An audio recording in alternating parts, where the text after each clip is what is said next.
It represents a kind of pornography of the imagination. Just again, it's so cold and glazing you remind me. It made me love it and begin again. It made me love it and begin again. You made me love it and begin again. Hello, sinners. My name is Alice Sin, and welcome to Alice's Shelf, the Curious Room. Today we'll be talking about Angela Carter's Come Unto Those Yellow Sands. To be very honest, I was quite surprised when I read this for the first time because I was like, this isn't a lot like Angela Carter. But, well, here we are, so let's talk about it. This is kind of a biographic take on the life and paintings of Richard Dad, who got really well known for being a parricide. Killing his dad. That does sound a little like Angela Carter. Anyway, when we're first introduced to Dad, we see that he is, and I quote, a nobler being, and one more free from the common failings of humanity never breathed. So you're like, that's a nice guy. I mean, I already know he's gonna kill his dad, but he seems nice. Maybe his dad was a dick. And then we're also told that he would crouch over his paintings with minuscule detail. So everything was very precise. Good painter, good person. When young, he was kind, gentle, handsome, a paragon. Okay, Angela, we got him. Nice guy. Can we get to killing the dad? Let's do that. But not yet. Because it's also important to highlight that he painted a lot of fairies and a lot of scenes derived from A Midsummer Night's Dream. So we're already getting a glimpse of like this magical take on the world, right? Nothing bad so far. And within those paintings, we have Come Unto Those Yellow Sands, which give us the title for the radio play. It was the final painting he did before he left on a trip to Egypt. To Egypt? To a grand tour of historic places in the Middle Eastern.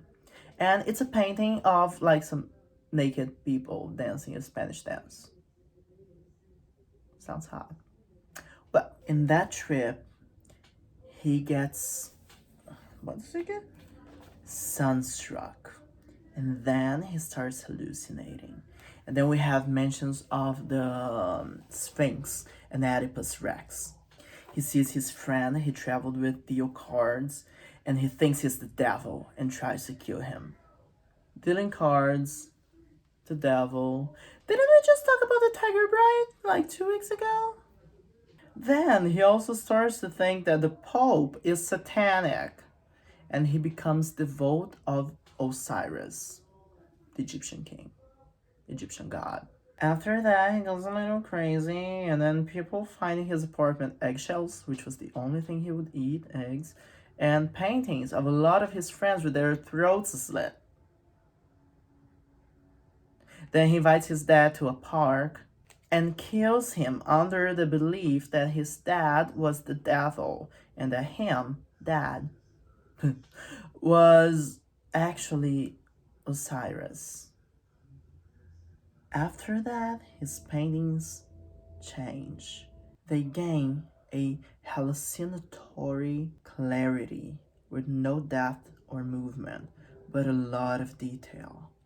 And also his fairies start gaining Arabian traits. There is also a statement on the stillness of art, because a painting is always a story that has never begun and will never end. It's just like the static moment.